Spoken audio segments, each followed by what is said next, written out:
सभी को नमस्कार। सभी प्रतियोगी परीक्षाओं के लिए आज के महत्वपूर्ण करंट अफेयर। नेशनल नारी शक्ति अधिनियम संशोधन 2023 ड्राफ्ट को मंजूरी। 8 अप्रैल को पीएम नरेंद्र मोदी की अध्यक्षता में कैबिनेट मीटिंग में नारी शक्ति अधिनियम संशोधन के ड्राफ्ट बिल को मंजूरी मिली। इसे नारी शक्ति वंदन अधिनियम संशोधन भी नाम दिया गया। नारी शक्ति अधिनियम संशोधन के बाद लोकसभा, राज्यसभा और दिल्ली विधानसभा में 1/3 सीटें महिलाओं के लिए आरक्षित होंगी। नारी शक्ति अधिनियम संशोधन के बाद लोकसभा की सीटें 543 से बढ़ाकर 816 की जाएंगी। महिला आरक्षण वर्टिकल आधार पर अनुसूचित जाति एससी और अनुसूचित जनजाति एसटी की महिलाओं के लिए होगा। नारी शक्ति अधिनियम संशोधन पहली जनगणना के बाद जारी हुआ आंकड़ों के आधार पर लागू किया जाएगा। संसद से मंजूरी मिलने के बाद ये कानून 31 मार्च 2029 से लागू हो सकता है और इसकी टाइम लिमिट 15 साल की रखी गई है। 1996 में संसद में पहली बार महिला आरक्षण विधेयक पेश किया गया था। 1998 से 2003 तक सरकार ने 4 बार विधेयक पेश किए, लेकिन सरकार पास करवाने में असफल रही। 2009 में सरकार ने विरोध प्रदर्शन के बीच विधेयक पेश किया था। 2010 में केंद्रीय मंत्रिमंडल ने राज्यसभा में इसे पारित किया था। महिला आरक्षण अधिनियम 128 संशोधन पहली बार 2023 में लागू हुआ था।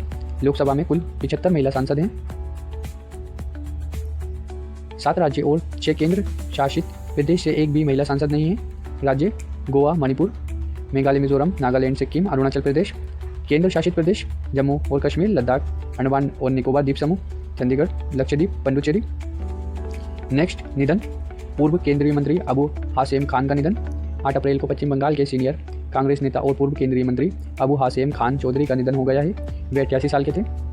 अबू हाशेम 1996 से 2006 तक कालियाचौक विधानसभा सीट से विधायक थे। हाशेम 2009 में मालदा दक्षिण संसदीय क्षेत्र से सांसद रहे। 2011 से 2014 तक Hashem health and family welfare मंत्री रहे। हाशेम 2014 से 2019 तक दोबारा एमपी चुने गए। हाशेम बड़े भाई एबीए गनी खान चौधरी के मार्गदर्शन में राजनीति में आए। गनी खान चौधरी भी पूर्व केंद्रीय मंत्री रहे। अबू हाशेम दालू बाबू के नाम से मशहूर थे। Next, international. विदेश मंत्री एस जयशंकर मॉरिशस और यूएई की यात्रा पर। 10 अप्रैल को विदेश मंत्री डॉक्टर एस जयशंकर मॉरिशस और यूएई की यात्रा पर पहले चरण में मॉरिशस पहुंचे। डॉक्टर एस जयशंकर इस यात्रा में सबसे पहले 9वीं इंडियन ओशियन कॉन्फ्रेंस में हिस्सा लेंगे और प्रमुख भाषण देंगे। डॉक्टर एस जयशंकर इसके साथ ही इंडियन ओशियन कॉन्फ्रेंस में हिस्सा लेने वाले देशों के प्रमुखों से भी मुलाकात करेंगे। इस कॉन्फ्रेंस में समुद्री सुरक्षा, ट्रेड और सप्लाई चेन और ब्लू इकोनॉमी पर चर्चा होगी। इसके बाद 11 अप्रैल को एस जयशंकर यूएई पहुंचेंगे। यूएई की यात्रा के दौरान doctor S Jaishankar senior leaders से मुलाकात करेंगे और स्ट्रेटेजिक पार्टनरशिप पर बातचीत करेंगे। इंडियन ओशियन कॉन्फ्रेंस भारत के विदेश मंत्रालय और भारत स्थित थिंक टैंक इंडिया फाउंडेशन संयुक्त रूप से आयोजित कर रहे हैं। हिंद महासागर में कार्गो शिप और फैसिलिटी की सुरक्षा को लेकर साल 2016 में तत्कालीन विदेश मंत्री और बीजेपी की दिव्यांगत वरिष्ठ नेता सुषमा स्वराज ने इसकी स्थापना की थी। एस जयशंकर की ये यात्रा भारत की नेवर फास्ट पॉलिसी का हिस्सा है। इसका विजन महासागर और ग्लोबल साउथ से जुड़ा है। एस जयशंकर यात्रा के दौरान मॉरिशस के विदेश मंत्री धनंजय रितीश रामफुल से मुलाकात करेंगे। Next, Bharat Egypt joint special forces exercise cyclone 4 शुरू। 9 अप्रैल को भारतीय सेना की टुकड़ी Bharat Egypt joint special forces exercise cyclone 4 में हिस्सा लेने के लिए इजिप्ट रवाना हुए। ये इसका चौथा एडिशन है। ये जॉइंट एक्सरसाइज 9 से 17 अप्रैल तक इजिप्ट में अंशांश में की जाएगी। ये जॉइंट एक्सरसाइज दोनों देशों के बीच सैन्य सहयोग को मजबूत करने के लिए है। इस जॉइंट एक्सरसाइज में इंडियन फोर्स में special forces, para special force unit के 25 जवान शामिल हैं। इंडियन फोर्स के जवान इजिप्ट में स्पेशल फोर्स ऑपरेशनल सेटिंग की ट्रेनिंग लेंगे। इस जॉइंट एक्सरसाइज में दोनों देश काउंटर टेररिज्म के लिए अपने अनुभव और प्रैक्टिस शेयर करेंगे। इस जॉइंट एक्सरसाइज में डेंजर वॉरफेयर, रेगिस्तानी युद्ध और अर्बन कॉम्बैट में कोऑर्डिनेशंस बिल्ड किया जाएगा। Bharat Egypt joint special forces exercise cyclone का पिछला एडिशन भारत में हुआ था। मिसलिनियस। भारत ने COP 33 की मेजबानी से नाम वापस लिया।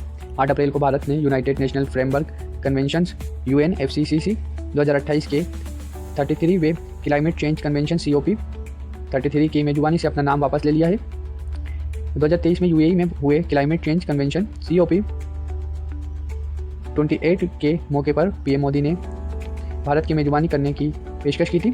UNFCCC दुनिया का सबसे बड़ा क्लाइमेट फोरम है, इसमें 200 देश शामिल हैं। क्लाइमेट चेंज कन्वेंशन COP को इसे होस्ट करने वाले देश ही हर साल बदलते रहते हैं। यूनाइटेड नेशनल क्लाइमेट एग्रीमेंट मनाने वाले सदस्य इसका हिस्सा होते हैं।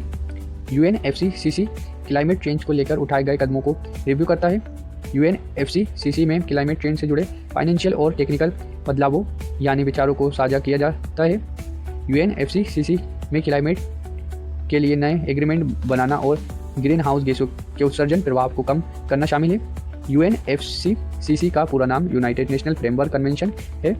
इसे 9 मई 1992 को न्यूयॉर्क में अपनाया गया था। ब्राज़ील के रियो डी जनेरियो में अर्थ समिट के दौरान इस पर ऑफिशियली साइन हुए थे। UNFCCC का हेड क्वार्टर जर्मनी के बून में है।